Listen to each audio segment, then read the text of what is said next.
Al-Alamin Allah kita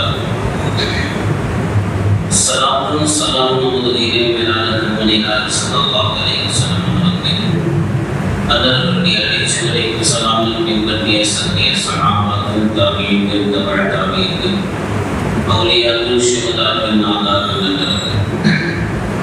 beripadan namanya min Allah di al-salihin dan dalam berbagai dan diberi rahmatnya Allah dan dia ஒரு வாக்கியிலிருந்து ஒரு இரவில் அடைந்து நம்மால் முடிந்த இபாதத்துகளை துஆக்களை எத்தி வைத்து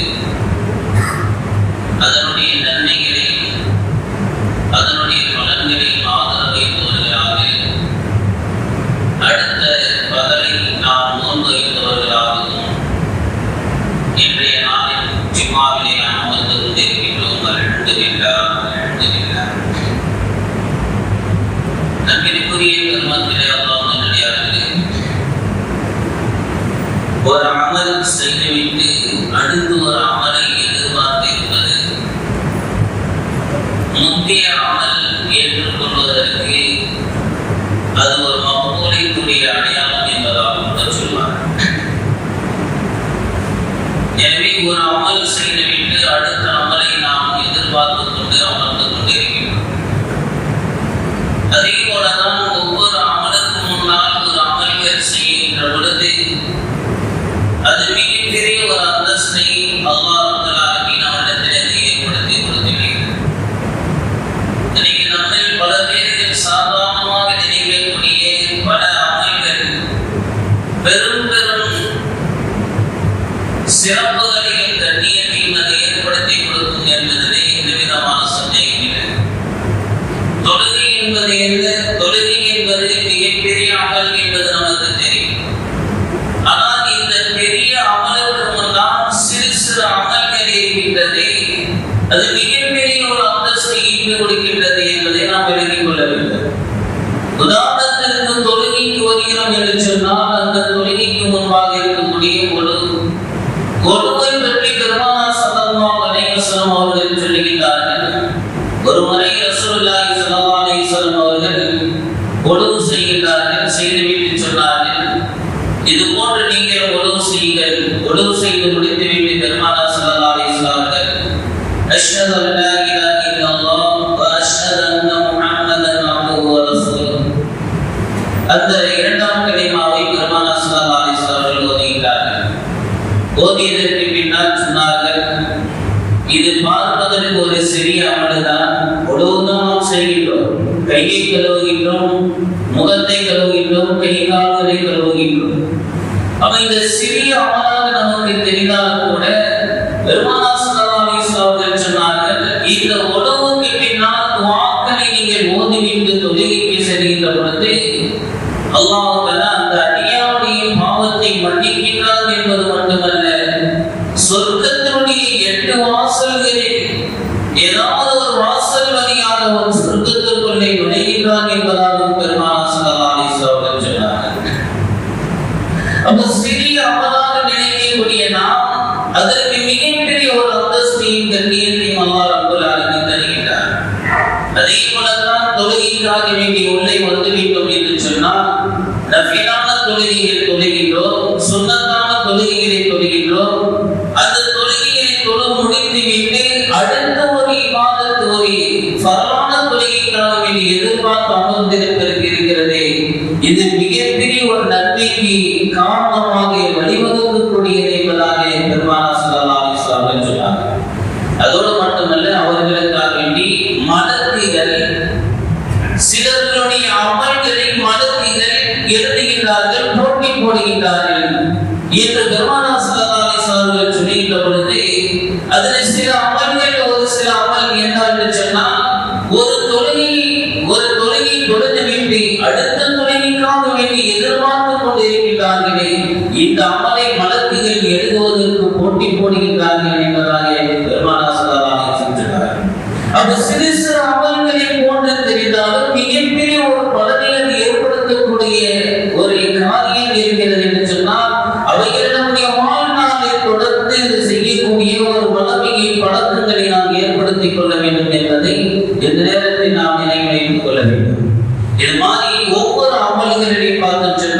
மிகப்பெரிய அந்தஸ்துகளை தரக்கூடிய பல விஷயங்களை பெருமானார் ஸல்லல்லாஹு அலைஹி வஸல்லம் சொல்லித்தரார். அதே போல திக்ருடைய விஷயங்களில் பெருமானார் ஸல்லல்லாஹு அலைஹி வஸல்லம் சொல்லித் தருகிறார்கள். சுப்ஹானல்லாஹி வ பிஹம்திஹி அதத கல்பிஹி வ ரிதா நஃப்ஸிஹி வ ஸினத அர்ஷிஹி வ மிதாத கலிமாத்திஹி. அன்னை சுவைரா ரலியல்லாஹு அவர்கள் பெருமானார் ஸல்லல்லாஹு அலைஹி வஸல்லம் அவருடைய வீட்டிலிருந்து பஜ்ரத்துலைக்காக பெருமானார் ஸல்லல்லாஹு அலைஹி வஸல்லம் புறப்பட்டு செல்கிறார்கள். துஆவுடைய நேரத்தில் நெருக்கமாக வருகிறார்கள். வீட்டுக்கு திரும்பி வருகிறார்கள். அப்போ அவர்கள் எழுந்து செல்கின்ற பொழுது இவர்கள் தொழுவதற்காக வேண்டி முஸல்லாவில் உட்கார்ந்தவர்கள் அல்லாஹ்விடத்தில் அவர்கள் தொழுது வேண்டி திக்ர் செய்து கொண்டே இருக்கிறார்கள். பெருமானார் ஸல்லல்லாஹு அலைஹி வஸல்லம் அவர்களும் திரும்ப வந்து விட்டார்கள். அப்போ பெருமானார் ஸல்லல்லாஹு அலைஹி வஸல்லம் கேட்கிறார்கள், நாம் சென்றதிலிருந்து வருகின்றவரை அல்லாஹ்விடத்தில் இதே திக்ரில் ஈடுபட்டுக் கொண்டிருக்கிறார்கள் என்று கேட்கின்ற பொழுது ஆம் யா ரசூலல்லாஹ் அப்படின்னு சொல்றார். அப்போ பெருமானார் ஸல்லல்லாஹு அலைஹி வஸல்லம் அவர்கள் சொன்னார்கள், அவரிடத்திலே பெருமானார் ஸல்லல்லாஹு அலைஹி வஸல்லம் சொன்னார்கள், நீங்கள் காலையிலிருந்து இதுவரை ஓதிய அத்தனை திக்ர்களுக்கும் நான் இப்பொழுது உங்களிடத்துல வந்தவுடனே இப்பொழுது நான் ஓதிய 3 திக்ர்கள் நீங்கள் ஓதி அவ்வளவு நேரத்துடைய அமல்களை விட என்னுடைய இந்த 3 தடவை நான் ஓதிய ஒரு திக்ர் இருக்கிறது, மிகப்பெரிய ஒரு கனமான ஒரு அமலாக அது இருக்கிறது என்பதாக பெருமானார் ஸல்லல்லாஹு அலைஹி வஸல்லம் அந்த சொல்லிவிட்டு பெருமானார் ஸல்லல்லாஹு அலைஹி வஸல்லம் இந்த திக்ரை தான் சொன்னார்கள். சுப்ஹானல்லாஹி வ பிஹம்திஹி அதத கல்பிஹி வ ரிதா நஃப்ஸிஹி வ ஸினத அர்ஷிஹி வ மிதாத கலிமாத்திஹி. இந்த 4 வார்த்தை தான் 3 முறை பெருமானார் ஸல்லல்லாஹு அலைஹி வஸல்லம் திரும்ப சொன்னார்கள். அப்போ காலையிலிருந்து வெகு நேரமாக செய்யக்கூடிய அந்த அவ்வளவு நேரத்தினுடைய நன்மைகளை இந்த 4 வார்த்தைகளை 3 தடவை கூறுவது நிரப்பி விடுகிறது என்று சொன்னால் இதை நாம் எந்த அளவுக்கு இதை நாம் ரொம்ப லேசான முறையில நன்மைகளை சம்பாதிக்கணும் வழிகள் அல்லாஹ் கொடுத்திருக்கிறான் சொன்னா அது நாம் எந்த அளவுக்கு அதை பயன்படுத்தணும் என்று நாம் நினைச்சு பார்க்கணும். அப்ப சிறு சிறு விஷயங்களை எல்லாம் நாம் செய்கிறது அதான் சொல்லுவாங்க, அந்த சிறு சிறு கற்களை கொண்டுதான் ஒரு பில்டிங்கை செய்து உருவாக்கும். அப்ப அந்த கல் என்பது சின்னதாக தெரிந்தாலும் பில்டிங் பெரிதாக தெரிந்தாலும் இந்த சின்ன சின்ன விஷயங்கள் செய்கின்ற பொழுதுதான் அது பெரிய பிரமாண்டமாக வரும். ஒரு மலை இருக்கிறது சொன்னால் பல கற்களை சிறு கற்களை கொண்டுதான் ஒரு பெரும் மலையை நமக்கு தென்படுகின்றது.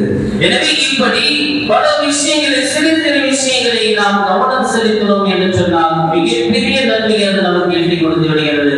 பெருமானார் ஸல்லல்லாஹு அலைஹி வஸல்லம் சொல்வார்கள். அதே போல ரசூலுல்லாஹி ஸல்லல்லாஹு அலைஹி வஸல்லம் சொன்னார்கள், அல்லாஹ்விற்கு பிரியமான ஒரு தஸ்பீஹ் ஒன்று இருக்கிறது, மீசான் தராசிலே இடப்பட்டோம் என்று சொன்னால் மிக கனமான ஒரு தஸ்பீஹ் என்று பெருமானார் ஸல்லல்லாஹு அலைஹி வஸல்லம் சொன்னார்கள். அல்லாஹ் நேசிக்கக்கூடிய ஒரு பிரியப்படக்கூடிய ஒரு தஸ்பீஹ் என்று சொன்னார்கள். ரொம்ப பெரிய தஸ்பீஹ் ஒன்றல்ல, சுப்ஹானல்லாஹி வ பிஹம்திஹி சுப்ஹானல்லாஹில் அஸீம். அவ்வளவுதான். சுப்ஹானல்லாஹி வ பிஹம்திஹி சுப்ஹானல்லாஹில் அஸீம்.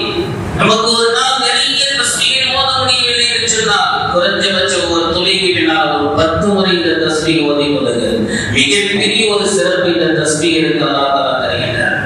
அதான் நாம் ஏற்கனவே ஒரு முறை சொல்லியிருந்தோம், இந்த தஸ்பீஹை யார் சுபஹுடைய நேரத்திலே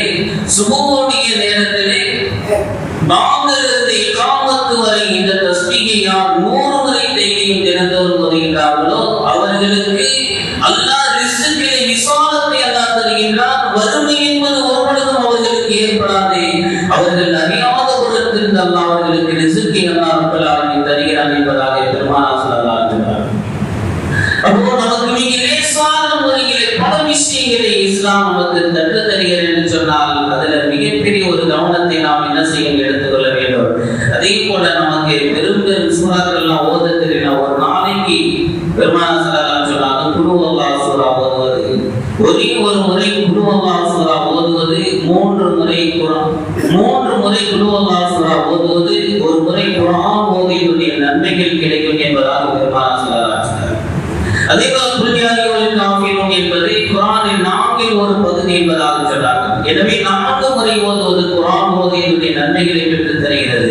அதே போல இதான் சுல்சுலத்தில் சூறாவை பெருமானார் ஸல்லல்லாஹு அலைஹி வஸல்லம் சொன்னார்கள். அப்ப இந்த சின்ன சின்ன சூறாக்கள் ஒவ்வொரு நாளும் நாம் இரவு நேரங்களில் தூங்குவதற்கு முன்பாக 3 முறை ஓதுகின்ற பொழுது நமக்கு மிகப்பெரிய ஒரு நன்மையை, ஒரு பார்க்கிறது சின்ன அமல் மாதிரி தெரியுது, நன்மைகள் மிக பெருசாக இருக்கிறது செய்கின்றோம் சொன்னால் அவைகளை நாம் சின்ன சின்ன விஷயங்களை சேகரித்து மிகப்பெரிய ஒரு நன்மைகளை நாம் என்ன செய்ய அடைந்து கொள்ளலாம். எனவே அந்த அடிப்படையில் அல்லாஹ் சுப்ஹானஹு வ தஆலா நமக்கு ரமலான் நமக்கு வருகின்ற அந்த நேரத்தில் ரமலானுக்கு முன்பாகவே பல தயாரிப்புகளை நாம் முன்கூட்டியே நாம் செய்துவிட்டோம் என்று சொன்னால் இப்பொழுதே ரமலானுக்கு அந்த நல்ல அமல்களை சிறு சிறு அமல்களை செய்ய ஆரம்பித்து விட்டோம் என்று சொன்னால் ரமலானில் அதிகமான இபாதத் செய்வதற்கு நமக்கு ஏதுவாக அதற்கு உறுதுணையாக நமக்கு ஒரு ஆர்வமாக அதில் இருக்கும் என்பதில் எந்தவித சந்தேகம் இல்லை. எனவே ரமலானுக்கு முன்பாக அல்லாஹ் பெருமானார் ஸல்லல்லாஹு அலைஹி வஸல்லம் ரமலானுக்கு எப்படியெல்லாம் தயாராவார்கள் என்று சொன்னால் ரமலானுக்கு முன்பாக ஷஅபான் மாதத்திலே ஆயிஷா ரலியல்லாஹு அன்ஹா சொல்கிறார்கள் அதிகமான நோன்புகளில் பெருமானார் ஸல்லல்லாஹு அலைஹி வஸல்லம் அவர்களை தெரிகிறார். காரணம் என்ன சொன்னால் இந்த நோன்புகள் அப்படியே வைத்து வைத்து வளர்க்கப்பட்டு ரமலானில் வருகின்ற பொழுது சிரமம் இல்லாமல் ரமலானை வரவேற்கும் இனமாக முன்கூட்டியே வைத்து அந்த ரமலானை பெருமானார் ஸல்லல்லாஹு அலைஹி வஸல்லம் அவர்கள் வரவேற்கிறார். எனவே இப்படி நம்முடைய அமல்களிலே ஒரு சுன்னத்தான அமல்களை நாம் என்ன செய்வது, சுன்னத்தான துஆக்களை ஓதுகிறது, அதே போல சிறு சிறு சூறாக்களை மனனம் செய்வது, இதையெல்லாம் நாம் செய்து கொண்டோம் என்று சொன்னால் ரமலான் நமக்கு நிறைய நன்மைகள் அதை பெற்றுத் தருகிறது என்பதில் எந்த விதமான சந்தேகம் இல்லை. எனவே அல்லாஹ் சுப்ஹானஹு வ தஆலா வரக்கூடிய இந்த ரமலானுடைய காலங்களில் நிறைய அமல்களை நிறைய நன்மைகளை நாம் செய்வதற்குண்டான ஒரு வாய்ப்பை அல்லாஹ் ரப்பல் ஆலமீன் அனைவருக்கும் தருவானாக. அதே நேரத்தில் அதற்குண்டான முயற்சிகளை நாம் செய்து இப்பொழுதே ஒவ்வொரு விஷயங்களை சின்ன சின்ன அமல்களை சின்ன சின்ன திக்ர்கள் சின்ன சின்ன சூறாக்களை மனனம் செய்து தினந்தோறும் ஓதி வரக்கூடிய பலன்களை நாம் உருவாக்கி கொண்டோம் என்று சொன்னால் அல்லாஹ் சுப்ஹானஹு வ தஆலா நமக்கு மிகப்பெரிய ஒரு பலனை சொர்க்கத்திலே அல்லாஹ் தருவான் என்பதில் எந்த விதமான சந்தேகம் இல்லை. அப்படிப்பட்ட தௌஃபீக்கை நல்வாய்ப்பை அல்லாஹ் ரப்பல் ஆலமீன் அனைவருக்கும் தருவானாக. ஆமீன் ஆமீன். வாஹிரு தஅவானா அல்ஹம்துலில்லாஹி ரப்பில் ஆலமீன்.